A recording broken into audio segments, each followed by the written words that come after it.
मसीह यीशु में तमाम देखने और सुनने वालों की सलामती हो। अजीज़ भाइयों और बहनों, आज हम एक ऐसा सवाल लेकर आए हैं जो सदियों से पूछा जा रहा है। क्या यीशु मसीह के और बहन भाई भी थे, या क्या मुकद्दसा मरियम के और बच्चे भी पैदा हुए थे, या वो हमेशा कुंवारी रहीं?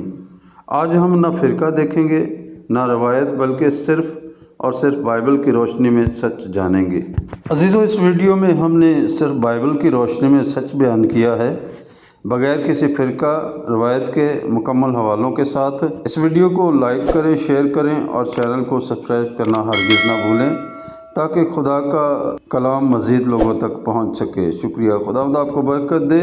इस मुख्तसर से पैगाम को आप ज़रूर सुनें। आइए चलते हैं पैगाम की तरफ। नंबर 1, यीशु मसीह की कुंवारी से पैदाइश। ये हमारे ईमान की बुनियाद है। अजीज़ों, सबसे पहले हम ये वाज़ा कर दें, मत्ती की अंजील 1 बाब 23 आयत में लिखा है, कुंवारी हामला होगी और बेटा जनेगी। हम पूरे ईमान से ये मानते हैं यीशु कुंवारी मरियम से पैदा हुए। ये मौजज़ा था, ये खुदा का इलाही मंसूबा था। नंबर 2, यूसुफ और मरियम का रिश्ता। मत्ती 1 बाब और 25 आयत में लिखा है, और वो उस वक्त तक उसके पास ना गया जब तक उसने बेटे को जन्म ना दिया। यहाँ लफ्ज़ जब तक वाज़ा करता है कि पैदाइश के बाद उनका मुकम्मल इज़्दिवाजी ताल्लुक़ कायम हुआ। और नंबर 3, यीशु मसीह के भाइयों के नाम। हमारे खुदावंद यीशु मसीह की इंजील मुक़द्दस मरकज़ के मुताबिक 6 बाब 3 आयत में लिखा है, क्या ये बढ़ई नहीं, और क्या इसके भाई याकूब, यूसे, यहूदा और शमौन नहीं, और क्या इसकी बहनें हमारे यहाँ नहीं? यहाँ हम देखते हैं कि 4 भाई और कई बहनें। वाज़ा ख़ानदानी रिश्ता हमें नज़र आता है। और नंबर 4, इसके भाई इस पर ईमान नहीं लाए थे। इसका ज़िक्र हमें हमारे खुदावंद यीशु मसीह की इंजील मुक़द्दस यूहन्ना के मुताबिक 7 बाब और 5 आयत में लिखा है, क्योंकि उसके भाई भी उस पर ईमान नहीं लाए थे। यहाँ ये जाहिर करता है ये शागिर्द नहीं थे, ये हकीकी घरेलू भाई थे। और नंबर 5, अजीज़ों, सलीब के बाद भी यीशु के भाई मौजूद थे। इसका जिक्र हमें अमाल की किताब 1 बाब 14 आयत में मिलता है, जहाँ लिखा है, मरियम और उसके भाई दुआ में मशगूल थे, यानी यीशु मसीह के भाई।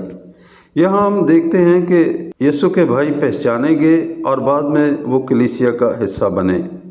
और नंबर 6, हम पढ़ते हैं गलतियों 1:19 में, पौलुस रसूल फरमाते हैं, मैंने रसूलों में से किसी को ना देखा सिवाय याकूब के, जो खुदावंद का भाई था। यहाँ हम देखते हैं कि यीशु मसीह का भाई जो याकूब है, वो बाद में कलीसिया का कायद बना, वो यरूशलेम की कलीसिया का बड़ा रहनुमा बना। और नंबर 7, क्या मरियम का हमेशा कुंवारी रहना बाइबल में लिखा है? अजीज़ों, सच ये है, बाइबल में कहीं नहीं लिखा कि मरियम हमेशा कुंवारी रही। यह अकीदा कलीसियाई रवायत से आया है, ना कि बाइबल से। और नंबर 8, क्या भाई रिश्तेदार हो सकते थे?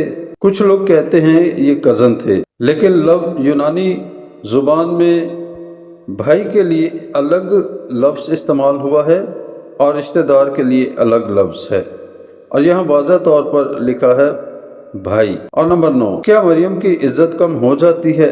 हरगिज़ नहीं। अजीज़ों, मुकद्दसा मरियम बरकत वाली औरत थी, वो फरमाबरदार थी, खुदा की मंसूबाबंदी में वो इस्तेमाल हुई, लेकिन वो देवी नहीं थी, वो आम निजात की मोहताज इंसान थी।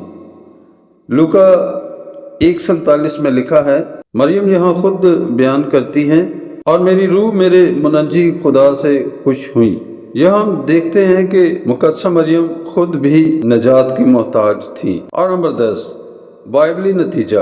अजीज़ों, यीशु कुंवारी से पैदा हुआ, ये मुकम्मल सच है।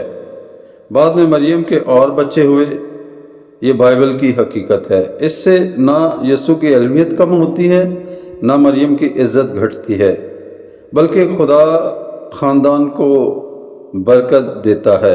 अजीज़ भाइयों और बहनों, खुदा का कलाम हमें आज़ाद करने के लिए है, उलझाने के लिए नहीं है। यीशु हमारा नजात देंदा है, हमारा खुदावंद है, हमारा बादशाह है।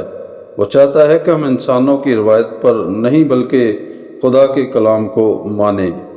मेरी दुआ है कि खुदा आपको ये मुख्तसर से کلام کے وسیلہ سے سمجھ، عقل، دانائی اور برکت عطا کرے، یسوع مسیح کے زندہ نام کے وسیلہ سے، آمین۔